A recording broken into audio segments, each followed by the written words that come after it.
Hello everyone, আসসালামু আলাইকুম রাহমাতুল্লাহ। এখন বাজে বিকাল 4টা। তো আমি এখন বাইরে গেছি জীবনের প্রথম বাইক রাইড করার জন্য। আমার জীবনে আমি নতুন নতুন বাইক রাইড করবো, অনুভূতিটাই অন্যরকম। এখন আমি বাইক রাইড করে চলে যাবো লাকসাম লেক পার্কে। আপনারা সকলে ধৈর্য ধরে সম্পূর্ণ ভিডিও দেখবেন, আশা করি মজা পাবেন। আমার সাথে আছে আমার এক বন্ধু, তাকেও আমি আমার সাথে নিয়ে যাচ্ছি কারণ আজকে অনেক ঘোরাফেরা হবে। একা একা ঘোরাফেরা করলে কোনো মজা পাই না আমি। অবশ্যই আমি আমার বাইকের কাছে চলে আসছি। আমার এক বড় ভাইকে দেখতেছি সে বাইক রাইড দিতেছে। তাকে বললাম দূরবি আপনি মেয়ের নামে, এখন আমি বাইক রাইড দেবো, দেখেন আমি আজকে কিভাবে বাইক রাইড করি। তো আমি ছোট করে বাইকের উপর বসে পড়লাম এবং বুম বুম বুম বুম করে চালাচ্ছি। প্রতিমধ্যে বড় একটি ঘটনা ঘটে যায়। আজই এই ঘটনা, মাছ ধরতে এসে তেল শেষ কম, তো এবার মানে এখন কি করার, আবার যাইতেছি তেলের লাইগা। চলে আসছে আমাদের লাকসাম লেক পার্কে। আপনারা দেখেন এই যে আরিফ, তোমার অনুভূতি কি ভাইয়া? অনেক ভালো, অনেক ভালো। আমরা আমাদের সাথে আরিফকেও নিয়ে আসছি।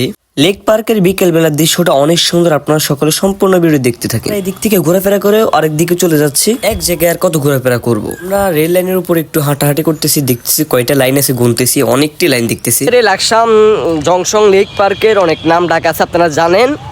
তো আমি আজকে চলে আসছি সেখানে। আপনারা দেখেন চারপাশে ভিউটা সেরকম, এই যে চারপাশে আপনার যে অনেক রেল লাইন, মানে ভিউটাই অন্যরকম। জাস্ট অসাম, জাস্ট অসাম, আমার ডায়লগ এটাই।